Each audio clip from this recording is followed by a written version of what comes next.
19장 30절에서 몇 절 읽겠습니다. 30절, 31절, 32절만 읽겠습니다. 19장 30절입니다. 롯이 소알에 거주하기를 두려워하여 두 딸과 함께 소알에서 나와 산에 올라가 거주하되 그 두 딸과 함께 굴에 거주하였더니 큰딸이 작은딸에게 이르되 우리 아버지는 늙으셨고 온 세상의 도리를 따라 우리의 배필될 사람이 이 땅에는 없으니 우리가 우리 아버지에게 술을 마시게 하고 동침하여 우리 아버지로 말미암아 후손을 이어가자 하고, 그렇게 해서 큰딸로 말미암아 모압, 작은딸로 말미암아 이제 암몬 족속이 나오게 됩니다.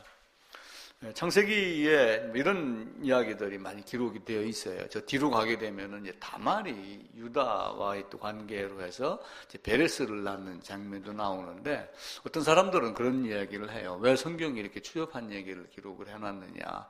그런데 하나님은 가감 없이 있는 그대로의 역사를 통해서 또 역사하시는 하나님이시거든요. 물론 성부가 성자를 통하여 이렇게 또 말씀을 하셨지만, 하나님은 반드시 사람을 사용하여 역사를 이루어 가십니다. 그 사람에게 어떤 것을 알려주고 그 사람이 무엇을 이루게 하려고 성자 하나님이 이 땅에 오신 것이거든요. 그래서 롯도 마찬가지로 그냥 경건한 자로 살다가 아브라함과 같이 혹은 바울과 같이 이러면 좋지만 그렇지 않은 사람들도 있다라고 하는 것을 이제 우리가 한번 생각을 해봐야 될 필요가 있습니다. 제가 이제 프린트물을 한 장 또 그림을 그려서 나눴는데, 이걸 간단하게 설명을 다시 한번 하고, 그 중에서 이제 롯의 위치를 제가 설명을 드리려고 그림을 그리다가, 전체적으로 그냥 한 장으로 또 요약을 해서 그렸습니다.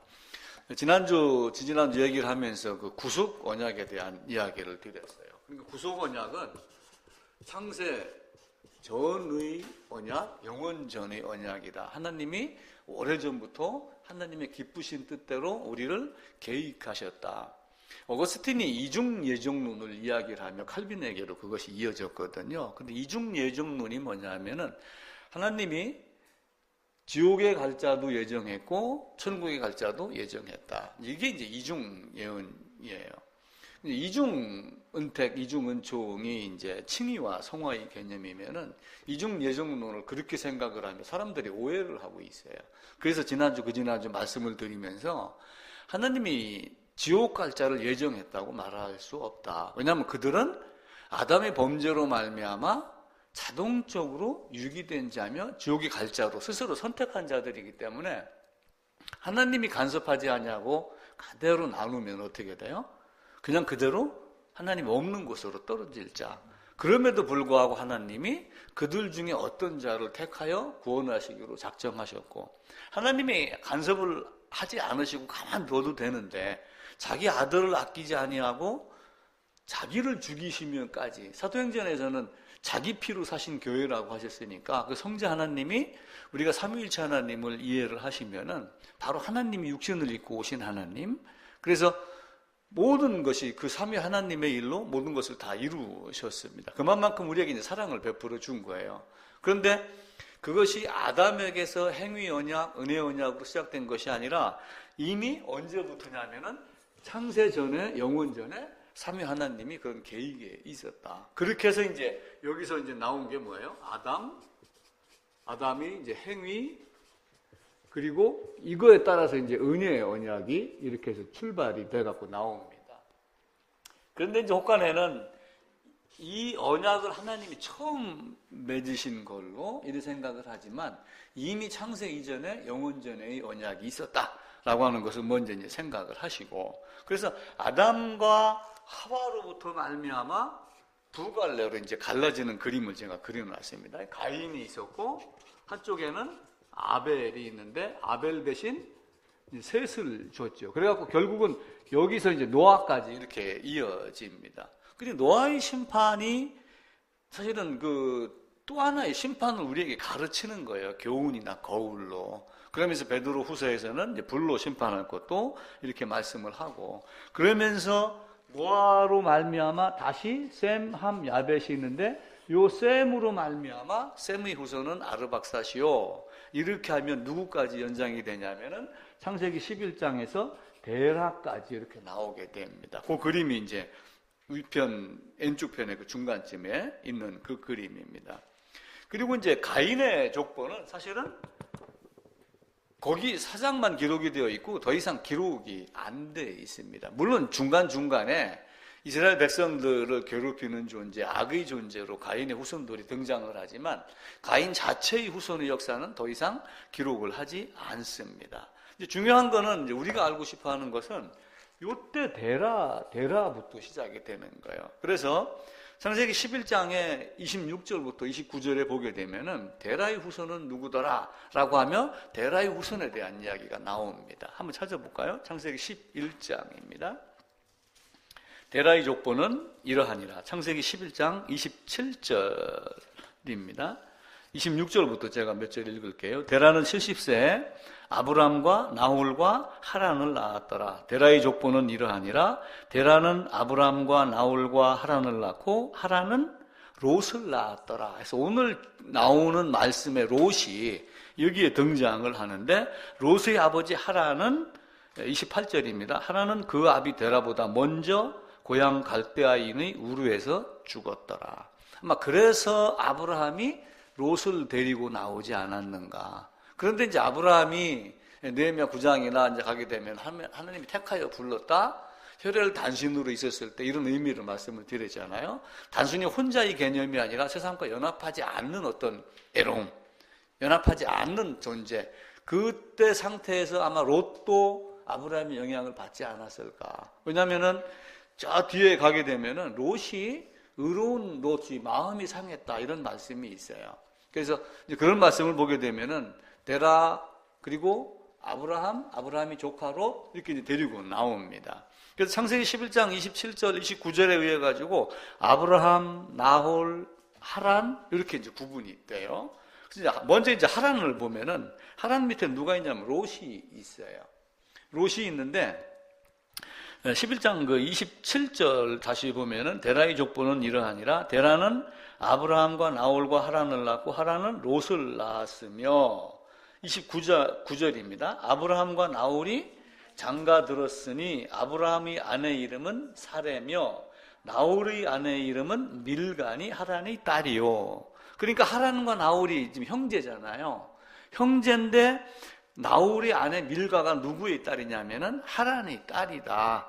라고 하니까 이제 롯과 밀가는 사실은 이제 형제 자매가 되는 거죠. 그 중에 이제 롯이 여기 등장을 하고 밀가는 나홀의 아내가 된 걸로 해서 창세기 22장에 가게 되면은 나홀의 딸 부두엘이 등장을 합니다. 그 부두엘이 누구를 낳냐면 라반하고 리브가를 낳았죠. 근데 리브가가 누구에게로 가냐면은 이삭에게로 장가를 시집을 가지요. 그래서 아브라함, 나홀, 하란 이런 모든 것들이 데라의 후손으로 말미암아 이어지게 됩니다.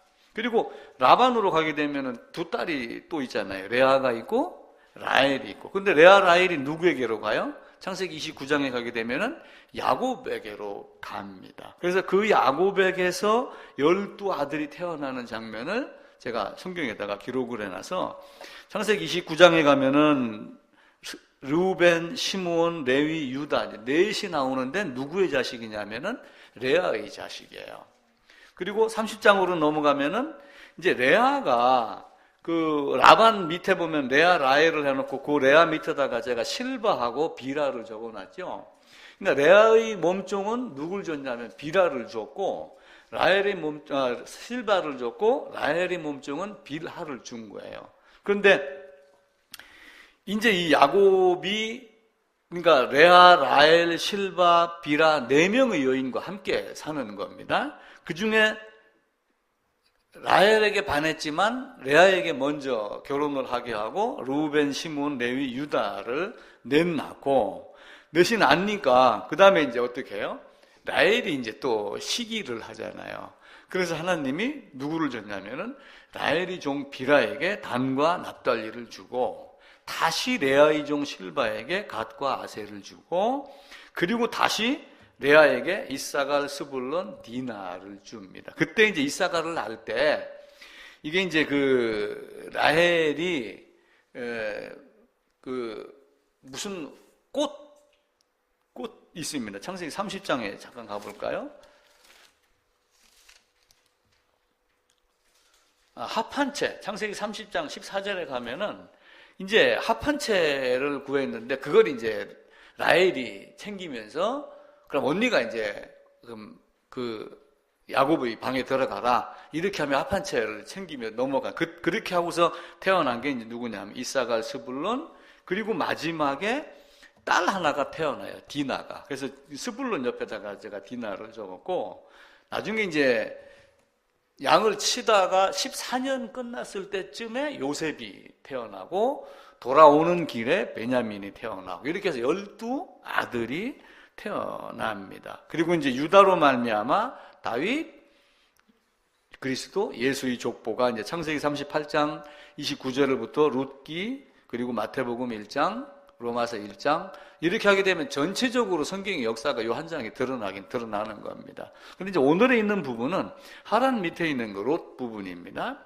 창세기 11장 오늘 읽었던 본문대로 롯이 어디를 가냐면은 아브라함을 떠나서 소돔으로 갑니다. 왜 아브라함을 떠났을까? 물론 먹을 거는 소나 양을 치는 들판에 먹을 것은 한정이 되어 있고 그러니까 더 넓은 곳으로 갔을 수도 있죠. 근데 이제 아브라함에게서 롯이 떠났을 때 롯이 바라본 곳은 어디냐면은 아름다운 곳, 풍부한 곳, 물이 있는 곳. 이제 어쩌면은 약간 좀 비유적인지 모르겠지만 세상을 향하여 갔다. 근데 그쪽에가 어디냐면 소돔이거든요.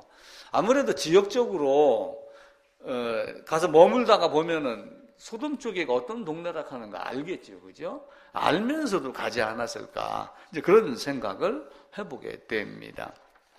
그런데 이제 오늘 읽었던 본문에는 이 세상의 도리라고 그러는데, 우리 교재에 있는 대로 이 세상의 도리라고 하는 것은 어쩌면 이제 우리가 혼기가 차면은 결혼해야지라고 하는 그 개념으로 이 세상의 도리를 따라 결혼을 해야지 되는데, 이제 그것이 안 되는 상태를 이 세상의 도리를 따라 막 그렇게 해석을 하면은 우리 교재와 같이 큰 문제가 없는 것으로 여겨집니다. 그래서 이 세상의 도리라고 하는 것은 세상의 풍속, 세상의 풍습, 습관 뭐 이런 걸 이야기를 해요. 그래서 우리가 오래된 전통을 뭐 우리의 미풍양속을 살려 이렇게 이야기를 하잖아요.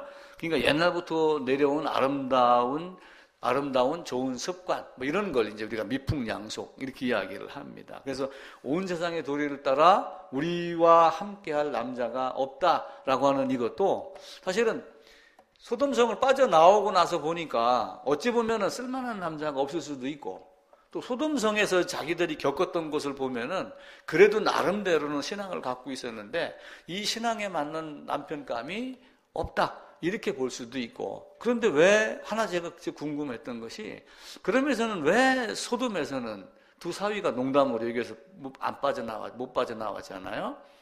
롯이 가가지고 여기 이제 이 땅이 멸망당할 거니까 어디 나가자 그렇게 얘기를 했었을 때 두 사위가 농담으로 얘기했더라 이렇게 성경은 기록을 합니다. 근데 그 농담이 그냥 농담이 정도가 아니라 아주 뭐라고 그래요? 무시하고 하는 이런 형태의 모습이 농담이다라고 하는 겁니다. 그래서 이 땅 자체는 사실 어딜 가든 다 가시덤불과 엉겅퀴를 내도록 되어 있는 게 아담의 범죄 이후의 모습입니다. 그러면서 이스라엘이 이렇게 있으면은 사해가 있는데 사해 동쪽편 요 근방이 사실은 뭐냐면은 그 소돔성이 있는 사해 동쪽편이 있는, 그러니까 이스라엘 여행을 하다 보면은 제가 갔을 때는 밤에 거기를 지나갔는데, 그래서 이쪽인가 제가 확실히 모르겠어요. 근데 요단 동편 이렇게 되어 있거든요. 밤에 가다가 이제 버스를 세워놓고 이쪽에 저쪽 한번 봐보세요. 그러니까 그 사람 모양의 그 돌 기둥이 하나가 있더라고요. 그래서 저게 이제 롯의 아내입니다. 이렇게 하는데 성경 말씀에는 뒤돌아봐서 소금 기둥이 되었더라 이렇게 이야기를 하죠. 그러니까 롯이 자기 딸들과 소알에 들어갔다가 빠져나와서 동굴에 들어갔을 때는 롯의 아내가 없는 상태였죠. 그렇게 하면서 큰딸과 작은딸하고의 관계가 이제 모압과 암몬 자손으로 이렇게 낳게 됩니다. 그러면서 이제 한 가지 여러 가지 생각을 하는 것은 소돔과 고모라 성을 멸하기로 작정하였다라고 이제 베드로서에도 그 말씀이 있습니다. 베드로 후서 한번 보겠습니다. 2장입니다. 6절입니다. 5절부터 제가 읽을게요. 옛 세상을 용서하지 아니하시고 오직 의를 전파하는 노아와 그 7 식구를 보존하시고 경건하지 아니하는 자들의 세상에 홍수를 내리셨으며. 그러니까 이 베드로의 말에 의하면은 노아와 노아의 식구들이 방주를 짓는 동안에 어떤 의를 전파하며 상당히 의로운 생활을 하고 세상과 어울리지 않았던 것, 별도의 어떤 그 다른 생활을 하고 산 중턱에다가 배를 짓기까지 많은 고난을 겪었던 것을 알 수가 있습니다. 7절입니다. 6절입니다. 소돔과 고모라 성을 멸하기로 정하여 죄가 되게 하사 후세에 경건하지 아니한 자들에게 본을 삼으셨으며. 그래서 앞에 기록된 모든 것들이 사실은 뭐냐면은 우리에게 멸망에 대한 본을 또 소돔을 통해서 보여주는 거예요. 왜냐하면 소돔 그 자체는 어차피 유기진 자들이기 때문에 지금이든 후세든 언제든 간에 멸망당하기로 한 것을 미리 멸망을 시켜갖고 후세들에게 본을 보여준 것, 모든 일어난 사건들은 우리의 거울이 되었다라고 하는 유다서 1장 6절에 있는 말씀과 같은 맥락을 갖고 있습니다. 그럼 7절에 보면은 무법한 자들의 음란한 행실로 말미암아 고통당하는 의로운 롯, 이렇게 성경이 말씀을 합니다. 그러니까 롯이 소돔에 있었으면서도 사실은 나름 어떤 고생을 좀 한 거예요. 내가 저 꼴은 못 보는데 왜들 저렇게 살지? 이런 것들이 있었겠죠. 그러면서도 궁금한 게, 그러면 왜 소돔성을 빠져나오지 않았지? 제가 성경을 읽으면서 오늘 준비를 하면서 계속 그 생각을 했어요. 왜 그럼 떠나지 않았지? 아브라함을 만났던 천사가, 찾아갔던 천사가 이제 사람 셋이, 그 중에 이제 한 분이 그리스도 성육신 하기 이전이 그리스도에 나타나십니다. 이렇게 이제 현년에 대한 말씀을 드렸잖아요. 그러니까 하나님은 아브라함과 있고 천사 둘은 이제 소돔으로 갑니다. 아브라함에게 먼저 말씀을 하셔요. 내가 아브라함에게 미리 알리지 않고는 이렇게 하지 않는다라고 하며 아브라함에게 소돔성을 멸망할 걸 이야기를 하고, 아브라함은 천사가 떠난 후에 이제 계속 기도를 하죠. 그러면서 50명만 있으면, 40명만 있으면, 그리고 나중에는 10명만 있으면. 그래서 예전에 제가 성경을 볼 때는 아니 5명만 4명만 왜 이렇게까지 기도를 안 했느냐. 근데 그건 내가 생각하는 궁금증이고 그건 잘 모르는 거예요. 어쨌든 하나님은 멸망당할 자 중에서 나를 끄집어내셨다라고 하는 것에 굉장히 오늘 감격을 많이 했어요. 롯이 설령 의로운 행실을 갖지 못했더라도, 물론 마음은 의로운 심령이 상했다라지만 거기 머물러 있는 상태였잖아요. 근데 또 한편으로 보면은 이 세상에 있는 모든 사람이 다 그런 세상 가운데 살면서 의로운 심령이 상해 사는 거예요. 사실은 지금도. 지금 우리가 여기 있으면서 괜히 즐거움이 있지만 세상 전체를 놓고 봤을 때는 사실은 심령이 상하잖아요. 세상이 왜 이래 정말, 왜 이럴까. 그럼에도 불구하고 그 롯 소돔을 통해서 이 세상 전체의 모습을 보여주는 것이 아닌가, 이런 생각을 해봤습니다. 창세기 19장으로 다시 돌아가면은 아브라함을 떠난 천사 둘이 소돔성으로 찾아갑니다. 그런데 소돔성의 19장을 보면서 얘기를 할게요. 창세기 19장입니다. 롯이 이제 앉아있던 장소가 있습니다. 19장 1절에 저녁 때 두 천사가 소돔에 이르니 마침 롯이 소돔 성문에 앉아있다가, 이 성문에 앉아있다라고 하는 표현이 그 성의 대표자급, 원로급, 이런 개념으로 뭔가 치리하는 자의 위치에 있는 자를 성문에 앉아있다고 이렇게 이야기를 합니다. 그러니까 롯이 소돔성에서 상당히 유력자의 의미를 갖고 있는 거예요. 왜냐하면 이제 그 보아스가 룻하고 기업 물을 자에 대한 이야기를 하는데, 보아스가 무슨 얘기를 하냐면은 나보다 기업 물을 자가 앞선 자가 한 사람이 있다 라고 하며 성문에 앉아가지고 그 사람이 지나갈 때 그를 부르는 장면이 나와요. 룻기도 한번 찾아봅시다.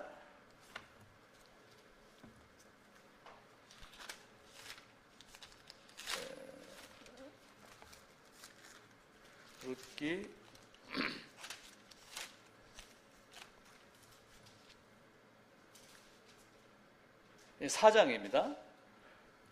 룻기 4장, 제 성경으로 406쪽이네요.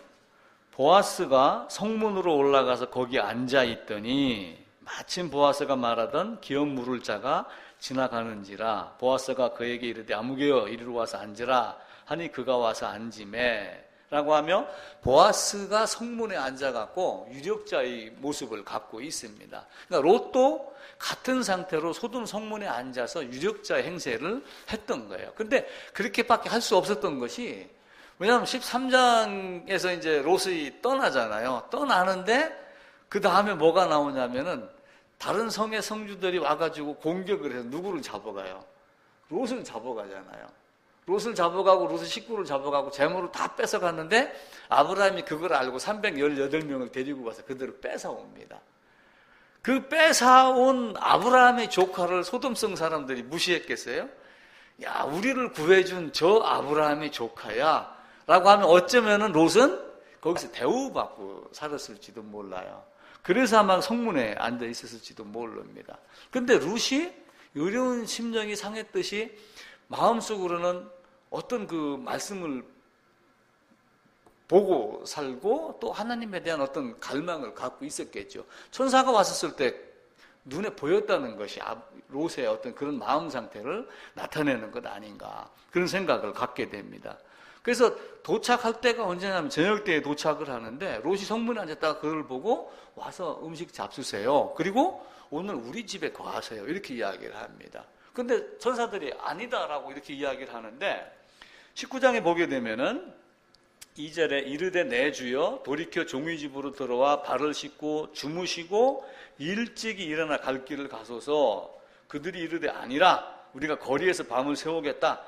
3절에 롯이 간청하매 그제야 돌이켜 그 집으로 들어오는지라 라고 하는데, 이 롯이 간청하매 하는 이 말이 그냥 좀 제발 들어오세요 이런 게 아니라 어쩜 좀 예를 들면 밀친다든지 거칠게 다루면서 끌어당긴다든지 하는 그런 모습이에요. 예수님이 내가 3일 만에 죽고 살아날 거야 라고 했을 때 베드로가 어떻게 했어요? 안 됩니다 라고 이렇게 했던 그거 자체가 뭐냐면은 멱살을 잡고 안 되면 항변하여가 당신 죽으면 안 돼 이렇게 했던 그런 개념이거든요. 그러니까 롯도 그런 자세로 그들을 불러 집안으로 들인 거예요. 근데 왜 집안에 그렇게 들였을까? 라고 하는 것은 바로 뒤에 그 상황 설명이 돼요. 왜냐하면 이들이 낯선 자가 사람의 모습으로 오니까 뭘 하려고 그런 거예요? 내가 너를 상관하겠다. 이렇게 하는 거예요. 그러니까 상관하겠다라고 하는 이 단어를 여기서는 뭘로 썼냐면은 야다라고 하는 단어를 썼어요. 야다. 그러니까 상관하겠다라고 하는 이게 뭐냐면 로마서 1장 27절에 나오는 남자가 남자를, 이 개념이 야다 이 개념이에요. 그러니까 아주 깊숙이 알다 이런 건데, 이 말이 어디에 또 등장을 하냐면 아담과 하와가 동침하매라고 할 때 이걸 써요. 우리가 여호와를 알자, 깊이 알자 이렇게 할 때 호세아서에 나오는 여호와를 알자 할 때 알자도 뭘 쓰냐면 이걸 써요. 그래서 여호와를 아는 것이 그냥 우리가 이렇게 보고 아는 게 아니라 하와가 아담과 동침하여 서로를 알듯이 우리가 여호와도 그렇게 알아야지 된다는 거예요. 그냥 단순하게 압니다. 손잡고 데이트하는 차원을 넘어서는 야다의 개념이에요. 근데 이 말을 여기다가 또 넣어가지고 그쪽에서는 약간 어떤 그런 개념으로 쓰고도 있습니다. 그러니까 우리가 여호와를 알자, 힘써 여호와를 알자 할 때도 같은 단어 이걸 다 쓰거든요. 그리고 예를 들면 욥기서에도 산 염소가 새끼 치는 때를 네가 아느냐? 이렇게 물을 때도 야다를 써요. 그러니까 정확히 네가 알고 있느냐? 어떤 이런 개념이죠. 그냥 대충 어느 때 이런 개념이 아니라. 근데 밖에서 자려고 그러는 천사 둘을 끌어들이니까 어떻게 돼요? 천사가 나타났다, 낯선 사람이 왔다라고 하는 말을 듣고 소돔성이 얼마나 타락했는지 4절입니다. 그들이 눕기 전에 그 성 사람 곧 소돔 백성들이 노소를 막론하고, 노인네건 청년이건 막론하고 원근에서 다 모여. 원근 뭐예요? 멀디든 가까운 데든 젊은 놈이든 늙은 놈이든 다 몰려들어갖고 우리가 상관할 테니까 내놔라 이렇게 얘기를 하는 거예요. 그러니까 그 성이 얼마나 썩었어요. 근데 그 썩은 성을 롯이 안 떠난 이유에 대해서도 아마 그런 대접 때문에 그냥 안 떠난 건지 하여튼 약간 좀 의문을 좀 가졌고, 그렇게 하면 천사들이 그들의 어둡게 하고 눈을 어둡게 하는데도 불구하고, 자, 눈이 어두워졌어요. 만약에 그렇게 하는데 그럼 어떻게 해요? 내 같으면은 아우 안 보여, 집으로 가야지 이렇게 했을 건데, 눈이 어두운 상태로 그 집 문을, 롯의 집 문을 찾으려고 헤매고 다녔더라. 이런 정도로 그들이 집착하며 상관하겠다는 쪽으로 매달릴 정도로 악한 행실에 가득 찬 소돔. 그게 어쩌면은 지금 이 땅의 모습이에요. 우리가 옛날에 자꾸 이렇게 얘기하지만 어쩌면 옛날보다 지금이 더 할지도 몰라요. 그 어느 동네야, 그 소돔 말고 그 유황불 내려갖고 재 덮여서 그 로마의 안에 지명이 생각이 안 나네요. 거기를 이제 그 유적지 한방하면서 갔었거든요. 갔더니 거기도 예를 들면 저 공창 같은 게 있어서 그러는지 방마다 들어가면 벽에다가 벽화를 그려놓은 거예요. 남녀의 관계 이런 모습들을. 그러니까 자녀들을 데리고 거기 가기가 애매모호할 정도의 그림들이 그 로마 시대에. 그러니까 얼마나 타락을 했겠어요. 그럼 이때뿐만이 아니잖아요. 가나안 땅에 신전 제사를 드렸던 이런 여러 가지 모습들을 보면은 타락은 아주 오래전부터 지금까지 계속 그것이 이어지는 거예요. 그러니까 가인의 후손들도 라멕을 위하여는 7배요, 나를 위하여는 77배다 라고 이렇게 하면 악한 것들이 있었듯이 지금도 그런 것들이 많이 있습니다. 근데 이스라엘 백성들도 나중에 성경 보게 되면은 에레미야 2장이나 이런 데 가게 되면은 너희가 성욕이 일어남으로 헐떡거림과 같다 이렇게 하면 이스라엘이 우상을 향하여 가는 모습을 그렇게 표현을 했어요. 그걸 우리가 그거를 읽으면 참 읽기가 부끄럽잖아요. 집에서 애들하고 만약 성경 읽는데 그 장면이다. 그러면 참 읽기가 좀, 그럼에도 불구하고 하나님이 그걸 있는 그대로 드러내면 이스라엘을 향하여 너희가 그렇게 헐떡거림과 같이 우상을 향하여서 그렇게 살았구나. 그렇게 하면 결국은 멸망포로로 끌려가는 거예요. 우리 마음이 다 그런 겁니다. 그러니까 안 그런 척하고 살지만 다 세상이 그러는 거예요. 이번에 그 버닝썬 같은 사건 같은 거 한번 봐보세요. 장자연 사건인가 하는 것도 지금 다시 조사하라고 그래갖고 지금 다시 시작을 하잖아요. 그게 지금의 그 모습이나 예전 모습이나 다른 것이 아무것도 없습니다. 그러니까 악을 밭가라 씨를 뿌리면은 재앙을 거둔다라고 하는 그 모습이 그대로 나옵니다. 그러다가 이제 천사가 이제 소돔성의 롯에게 우리가 멸망을. 그러니까 롯이 바로 누구에게 가냐면은 이제 그때는 정혼하면은 결혼한 것과 같은 개념을 가져요. 그러니까 요셉과 마리아가 정혼했는데도 불구하고 이제 남편이 역할을 하는 거예요. 그러니까 정혼해서 실제 결혼하기 잉태했다 그러니까 벌써 거기서 뭘 하려고? 파혼을 하려고 그러잖아요. 사실은 약혼 개념인데 그런 정도로 정혼하고 이미 약혼한 개념이 거의 결혼과 같은 형태거든요. 그래서 갔는데 그들이 결국 뭘로 하는 거예요? 농담으로 여겼더라. 19장 14절 봅시다. 롯이 나가서 그 딸들과 결혼할 사위들에게 말하여 이르기를 여호와께서 이 성을 멸하실 터이니 너희는 일어나 이곳에서 떠나라 하되 그의 사위들은 농담으로 여겼더라. 사실은 세상에 사위들이 많은 거예요.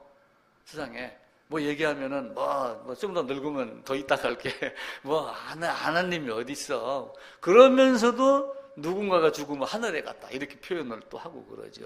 그게 이 세상의 삶입니다. 근데 농담으로 얘기했다 이 단어의 뜻을 찾으면 경멸했다, 조롱했다, 비웃다 이런 뜻이 들어가 있어요. 그러니까 자기 장인들 사람이 그런 얘기를 해도 택도는 소리 하지 마세요. 이런 식으로 이제 이야기를 했겠죠. 그래서 이제 어디로 가냐면은 소알성으로 도망가게 해달라. 근데 하나님이 노아 홍수 때도 이제 제가 비교해 가면서 이렇게 보니까 앞으로 이제 비가 40일 동안 내릴 거야 라고 해가지고 비가 내리기 시작하더라. 그리고 방주로 들여놓고 40일 동안 비가 왔고. 근데 방주 안에 들어가서 그 안에 문을 닫고 있는데 비가 막 내리니까 처음에 있던 어떤 사람들은 조롱도 했겠지요. 이 정도 비 때문에 저 배 만들었어? 이렇게 했는데 40일 동안 계속 오니까 어떻게 계세요? 나중에 와서는 방주 문을 두드리는 사람들도 아마 있었을지 몰라요. 근데 여호와께서 문을 닫아 넣으신 거거든. 그럼 노아가 아무리 힘을 줘서 연락해도 열 수 있어요?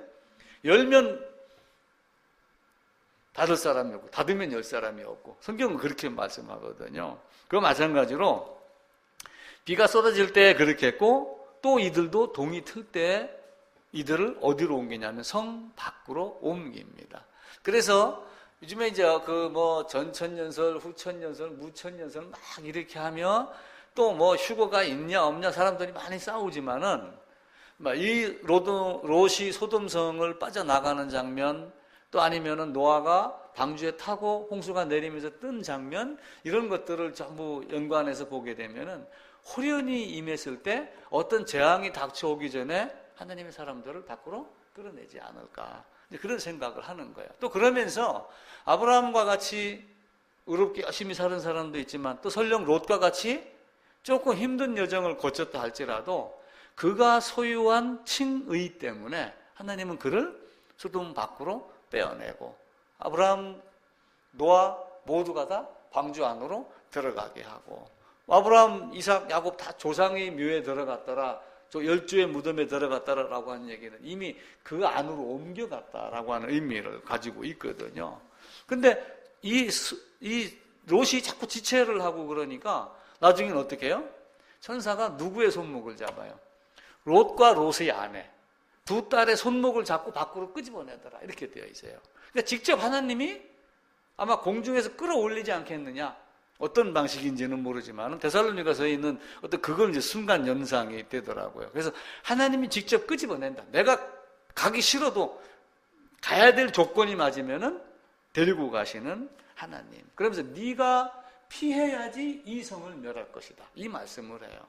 그러니까 예를 들면 그 전천년설 여기에 3.5년 해갖고 3.5년 안에는 환란이 오는데 환란 중에 견디다가 이렇게 이제 여러 가지 말로 사람들 해석을 하는데 아마 이 말씀을 가지면은 하나님의 사람은 그런 고통, 고난이 없는 상태에서 하나님의 나라로 옮겨간 상태에서 마지막 종말의 순간이 오지 않을까 그런 생각을 해보게 됩니다.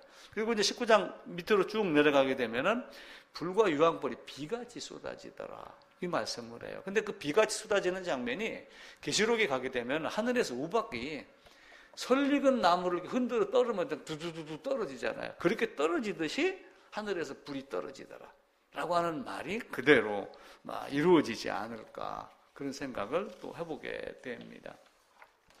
롯이 어떤 스스로의 욕심 이런 것들 때문에 아브라함을 떠났지만 하나님은 그래도 그의 의 때문에 그를 끄집어내시고 라고 했던 것. 그 타이타닉이라는 영화를 한번 보셨죠? 타이타닉. 그 마지막 즈음에 어떻게 돼요? 배가 이제 나중에는 두 조각이 탁 나면서 이렇게 거꾸로 막 쓰니까 어떻게 돼요? 가판에 있던 사람들이 그냥 수직으로 막 떨어집니다. 이렇게 막 넘어가고 하는 이 순간에 또 이렇게 돼 있을 때 이제 그 나룻배로 이제 그 구명정으로 옮겨 타려고 할 때 돈 있는 사람들 어떻게 했어요? 내가 돈 줄게. 근데 선원들이 권총을 쏘면서 안 돼 막 이렇게 하고 그러잖아요. 그러니까 그것도 공의 개념으로 또 보셔도 아마 될 겁니다. 그리고 마지막 순간에는 그 악기 다루던 자들은 마지막 순간에 거기서 가다가 다시 와가지고 내 주를 가까이 하게 하면 그 찬송을 부르고 이제 들어가고 이제 물에 떠 있던 사람들은 안전하게 구조를 받고 그 주인공 남자가 여자에게 건넸던 그 아름다운 목걸이도 나중에 이제 그 노인네가 그걸 갖다 배에다 그냥 아무것도 아닌 사실은 재물의 가치가 사실은 없는 거예요. 목숨에 비하면은. 그걸 이제 버리는 장면, 이런 것들도 보여야 되고. 그 다음에 이제 노아의 경우도 포도주를 마시고 취했고, 롯도 술에 취했습니다. 근데 이제 노아는 자기가 먹고 마시다가 대충 취해서 잠이 들은 거였고, 이제 딸들은 아버지 롯에게 좀 많이 먹이지 않았는가. 그래서 이제 그걸 전혀 몰랐더라. 성경은 이렇게 기록을 합니다. 근데 이게 이제 사실은 바른 행동은 아니었잖아요. 그죠? 그러니까 모압과 암몬 자손도 사실은 이걸로 끝으로 롯까지는 소돔성 밖으로 끌고 나갔지만 롯의 딸들의 모압 암몬 자손은 여호와의 총회에 들어가지 못하리라. 영원히 들어오지 못하리라. 이렇게 성경은 기록을 해요.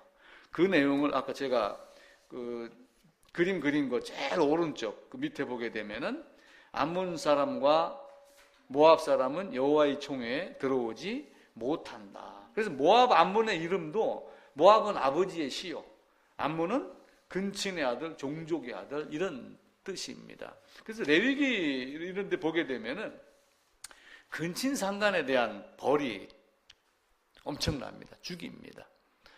근데 노아의 경우는 참 애매모호해요. 그게 함이 아비의 하체를 보고 이렇게 되어 있어요. 함이 아들의 하체를 보고라고 하는 게 제가 언젠가 이런 단어 한번 말씀드린 적이 있었죠.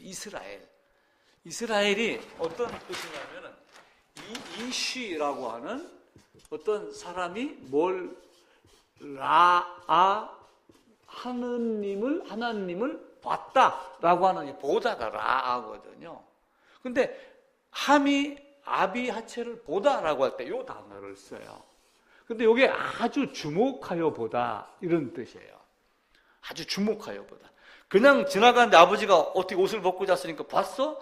아버지 발가벗었어? 이 개념이 아니라 뭔지는 모르지만은 주목하여 보다. 근데 레위기나 이런 데 보면 어떤 내용이 나면은 예를 들면 네 고모의 하체를 보고 범하면 요 단어로 또 연결을 시켜요. 근데 그 이스라엘에서는 뭘 보다라고 하는 것을 은연중에 성관계를 나타내는 뉘앙스가 있는 것으로 쓰여진다고 하기도 합니다. 그러니까 히브리인들이 하체를 보고라고 하는 단어를 쓰면 이건 게이다, 남색이다 이렇게 여긴다고 그래요.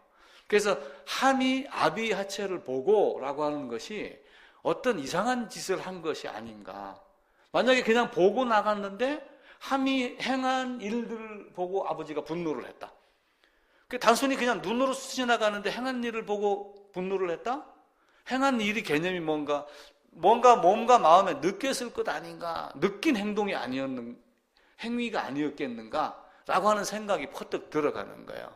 그래서 함이 저주를 받은 이유가 아마 그 상관과 어떤 그 비슷한 내용이지 않을까라고 보는 사람들도 의외로 있습니다.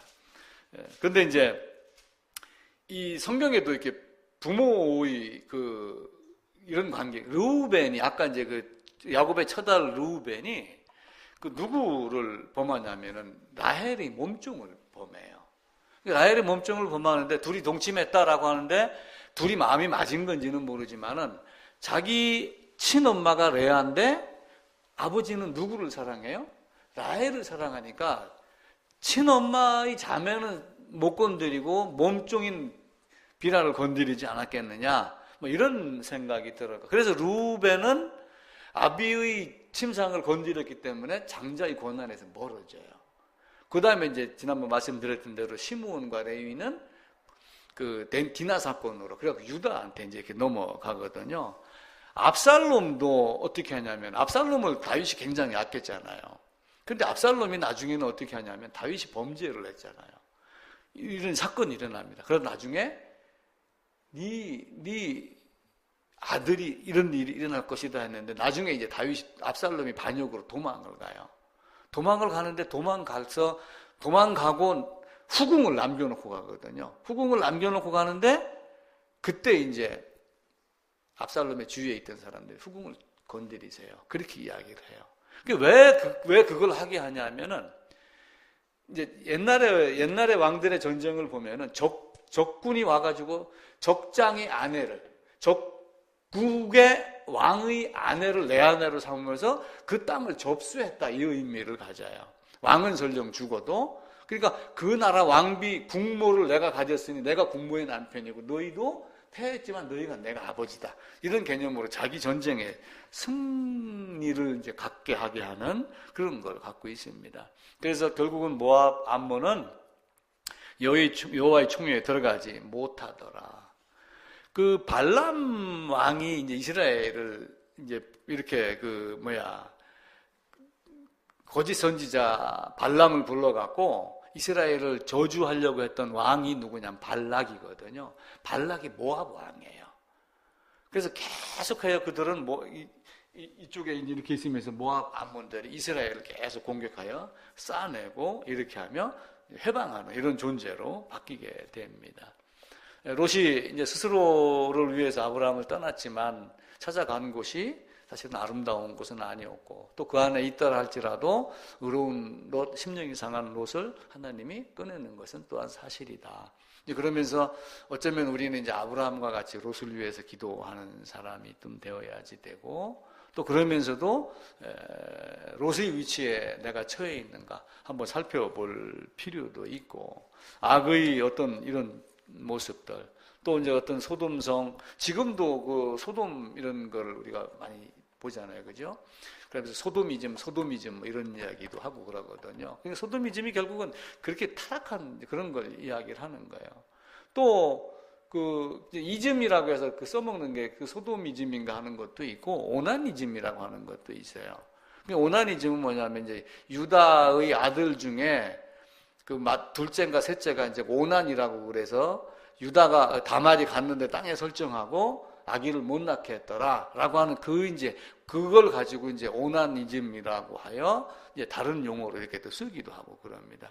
그러니까 그 정도로 그들이 이제 성에 대해서 많이 타락해 있었던 것 이런 걸 보고 아브라함에게 심판을 알리고 또 아브라함은 심판을 위해서 기도했고 또 롯도 직접 찾아가서 끄집어내 주신 하나님. 그렇게 알게 되면은 우리가 더 기도할 제목도 많고 또 이제 그런 하나님이라고 하여 내가 칭의가 됐으면 아무렇게나 살아도 되겠다 이것이 아니라 이왕이면은 진짜 하나님의 마음에 합당한 삶을 살면 얼마나 좋을까. 그래서 성화가 있는데 점진적인 성화의 개념. 이제 그 웨슬레는 어떻게 주장을 했냐면 성화가 여기서 이렇게 건너왔습니다. 칭의가 되고 성화가 됐으면은 사람이 잘못 산다. 근데 어느 순간 딱 정신을 바짝 차리고 획기적인 성화가 되면은 이때부터 100%로 진행이 된다. 절대는 죄를 안 짓는다. 이런 논리를 가졌어요. 근데 그렇게 되는 인간은 사실 아무도 없어요. 그래서 이제 개혁주의가 넘어오면서 점진적 성화라 이 개념으로. 왜냐하면 이스라엘 역사를 봐도 사실은 쓰러지고 넘어지고 일어서고 하는 이런 점진적 성화의 개념을 가졌거든요. 그렇다고 하여 우리가 또 헛되이 사는 건 아니지만 늘 하나님만 붙잡고 사는 그런 삶이 되어야겠습니다. 롯을 통해서 소돔의 멸망도 보고 또 내가 아브라함을 떠나 살 건가 아브라함과 함께 살 건가 또 소돔성에 설령 갔을 때 내가 어떻게 행동을 할 건가 아니면 빠져나오야죠. 그죠? 근데 이제 안 빠져나오고 거기서 머물다가 어려움 당하는 포로로 끌려갔었던 것도 있었잖아요. 아브라함이 그런 기도를 하고 그렇게 아브라함이 쫓아오지 않았으면은 만약에 롯이 어떻게 됐겠어요? 그런데 이제 그 아브라함의 덕을 입고 소돔 성문에 앉아 있다가 결국은 천사가 잡아서 끄집어내지 않았으면 그리고 참 안타까운 모습이 될 뻔했던 것. 그래서 우리도 하나님이 늘 우리와 함께 하시고 우리를 살펴보신다고 하는 것. 마음을 지으신 이가 우리 마음을 감찰하지 않겠느냐. 눈을 지으신 이가 우리 어떤 것들을 살피지 않겠느냐라고 하는 것을 꼭 생각을 하시길 바랍니다.